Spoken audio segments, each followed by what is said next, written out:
I continue to think it's really unfortunate that this state legislation prevents municipalities like Pasadena from enacting breed-specific legislation.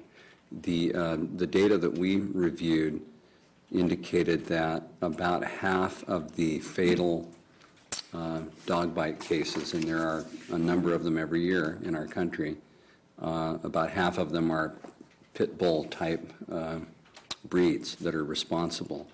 And by the most liberal estimate, those breeds constitute about 5% of the total dog population. And many people believe it's much lower.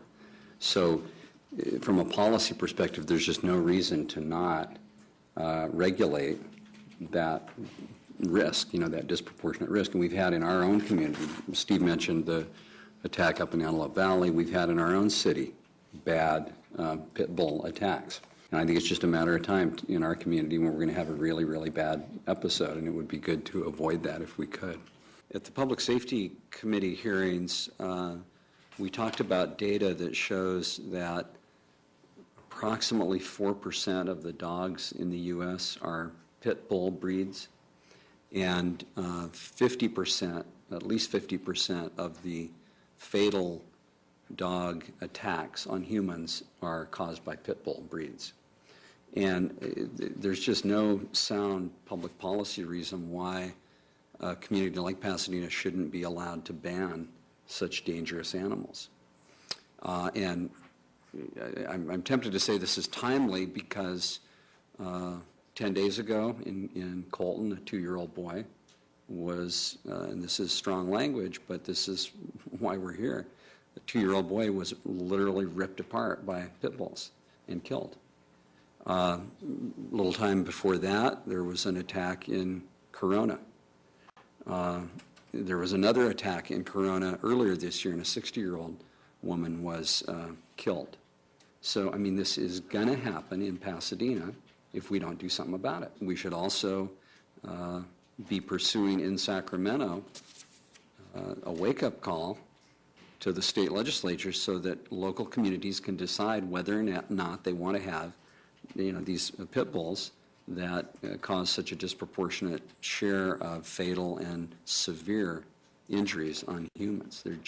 They are a much more dangerous breed, period. No right-thinking person could deny that. And sadly, they've also become associated in some cases with sort of gang culture and the idea of an unneutered male pit bull who's been bred for thousands of years to be a killer is going to kill. I'll stop. I think you know how I feel about this, but this is a start, and I think we should continue to pursue this. The state law makes no sense. Our police officers have to shoot dogs from time to time, and I'm sure it's anecdotal, but I know they've had to shoot pit bulls. Those are inherently dangerous situations. I would also, with council's approval, ask that it go back to ledge policy so that we can once again have a discussion about whether we ought not to ratchet up our voice in Sacramento about being able to address this, in light of these recent attacks. Well, it's not just that. It's that the testimony we heard at Public Safety was, even though pit bull breeds are 4 to 6% of total dogs, they account for over half the fatalities. And that's really what stimulated this whole discussion, was how, every month or two you read about a pit bull killing a toddler or a senior. And I want that to happen in Pasadena. I would note that the only fatality that we have responded to, a dog bite fatality that the Pasadena Humane Society has responded to, was in Glendale, and it was not a pit bull. Right, and we want to act before you respond to a pit bull fatality here, just like has happened. It was a Rottweiler. Why are you interrupting? I'm sorry. It's at something called dogsbite.org. And so this notion that we're somehow discriminating, it's not discrimination. We're talking about a very dangerous breed of dog. There's undeniably a correlation between this breed, for whatever reason, whether it's the owners or the food that they're fed or whatever it is, there is a connection between this breed and severe attacks. Last week in this breed, the topic came up when Josh spoke at the podium. There was an ER physician this year, and he was here on another issue. He came up to the lectern and he said, you know, I'm here on another issue, but I hear you talking about pit bulls. Let me just tell you, you work in an ER, you will never, ever own a pit bull. And because ER physicians see the severity of the damage. And these physicians, because I've talked to other physicians, they'll say not only will an ER physician not ever own a pit bull, he won't ever be near one, and he won't let his kids go visit a home where there's one.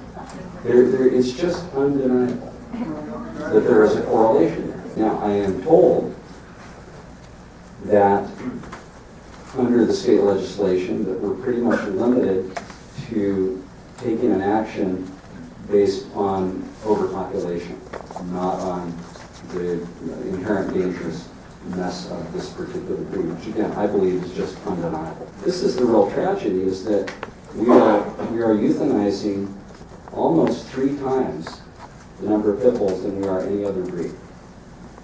And I don't know if we have a number, Siobhan, for what the actual real number is. There is good cause for us to require, not the banning of pit bulls. We could debate that, some other time and place, but under state law, we can require that pit bulls really be spayed and neutered. And if we move to spay and neuter of all breeds and spay and neuters of cats, and then where does it lead?